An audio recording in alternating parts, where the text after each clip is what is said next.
E aí pessoal, beleza?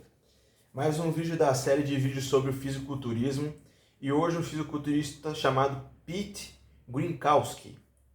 E ficou muito conhecido por dizer que usava 10.000 miligramas de esteroide por dia, né?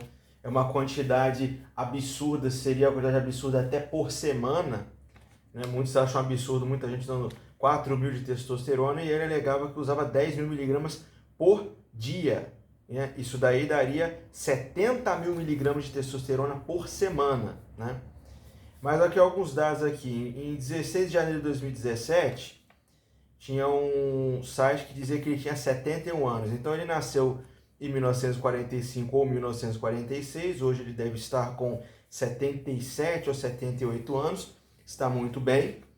E tem essas entrevistas que ele dizendo das 10.000 miligramas em alguns sites, e até em rádio mesmo ele dizendo, mas tem uma entrevista com Rick Drasin, que ele afirma isso também. Tem outras entrevistas, mas é a mais recente, quem quiser dar uma olhada, né? Rick Drasin, alguma coisa assim.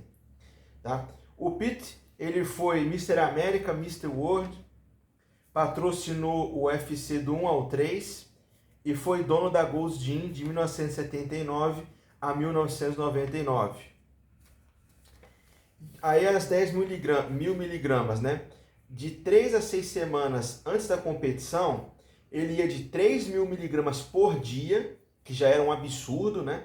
Daria 21.000 miligramas por semana, para 10.000, quer dizer, então há um mês mais ou menos da competição ele pulava de 3.000 por dia para 10.000, quer dizer, isso que ele falava. Então, né, nessa época de 10.000 miligramas por dia, ele fazia 9 injeções por dia. Eu usava de 5 a 6 frascos, né?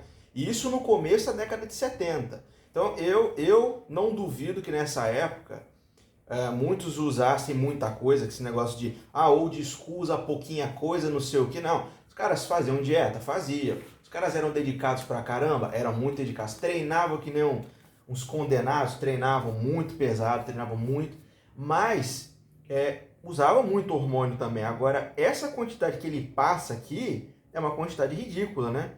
E ele usava o Orgabolin, né, com o esteroide ali criado mais ou menos no final de 50, começo de 60.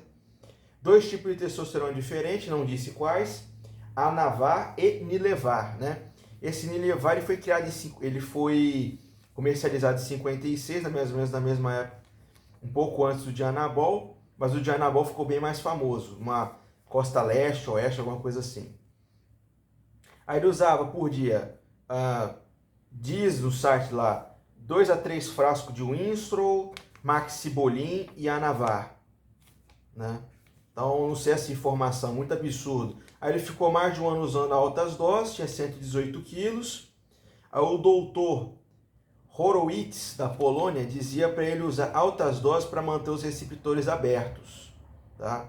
Então, hoje em dia as pessoas falam para usar pouquinho, porque receptor isso e aquilo. O outro fala para usar muito, então cada um fala uma coisa, né? Quer dizer, saudável não é. Agora, o que funciona mais aí?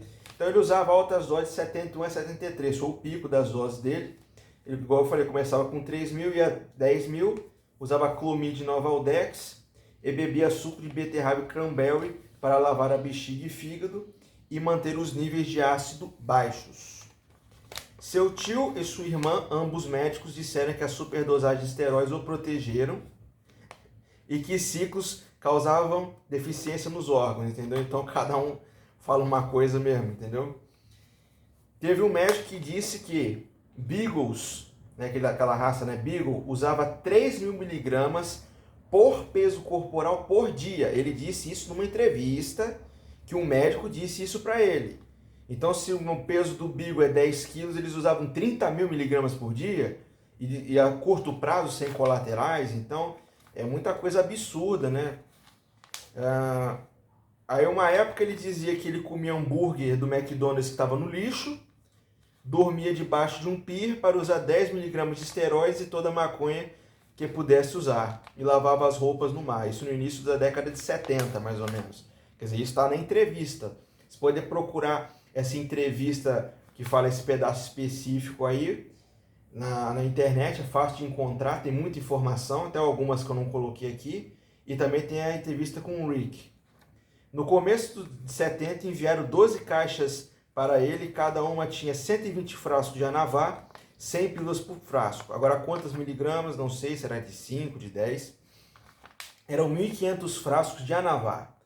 Tomava um punhado de comprimidos antes de cada refeição. Agora a quantidade, se era 10 mil, se ele por dia, 3 mil, isso eu não sei. O negócio do Beagle também eu não sei, se ele dormia no pier, tá? Agora, que ele era um abuser sim, porque teve um que, teve relato de gente que falava que ele tomava de 5 a 6 comprimidos de Anabol com bolo de cenoura. Tem gente que diz que ele encontrava ele no local, ele com um monte de frasco de esteroide. Então, né? Ele treinava 6 vezes por semana, entre 3 a 7 horas, né? Push, pull e cardio 2 vezes, e 100 séries por grupo muscular. Então, quer dizer, treinava muito pesado mesmo, né? Inclusive, essa questão, ele competiu entre 70 e 79, e teve um relato que o Arthur Jones disse para ele que o Steve Michalik, né, estava falando para os árbitros da competição que ele estava usando muita coisa, né? E ele dizia que no começo da década de 70 estava melhor que o Arnold, Sérgio Nubreu e Franco Columbo. Então, quer dizer, ele estava muito bem, mas melhor, não sei, né? A dieta dele, 65% de proteína, 18% de carboidratos, 17% de gordura. Acordava às 11 da manhã, usava 3 injeções, 4 da tarde mais 3. De noite devia usar mais 3, né? Será 9, não sei se vocês estavam falando dessa época. Usava shake de proteína, uns 5 por dia. Carne, ovo, leite, peixe, frango. E depois de uns anos fez uma cirurgia cardíaca, no final de 90. Abandonou, já não era mais dono da Goldin. E pra gente ver que sim, esteroides são importantes, né? Cerejinha do bolo. Mas também não são mais importantes, né? Porra, essa foto é uma das melhores que eu encontrei dele, né? Muitas fotos ele está com menos definição ou menor. Essa foto que eu encontrei, que ele está não só com um grau bom de definição, mas também de volume. E tem muito cara muito melhor do que ele, cara. Então, esteroides funcionam, mas chega um certo ponto que exagero não só vai ferrar muito a sua saúde, mas também não vai te dar os melhores resultados também, depende muito da sua genética também, entendeu? E é isso, e que ele era um abuser sim. Agora essas quantidades que ele passa aqui, o negócio do Beagle, tem umas coisas aqui que são muito absurdas.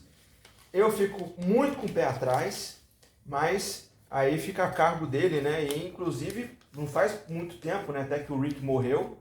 E inclusive ele está vivo, o Pete Greenhouse está vivo até hoje. Foi o Rick Draze embora, um monte de gente. Quer dizer, uma dose alta até para outros caras aí que são considerados abusers, né? Então, pessoal, um abraço para vocês aí, fica a critério. Podem procurar essas informações, tem mais até do que essas aqui. E até o próximo vídeo, curta, compartilhe. Um abraço.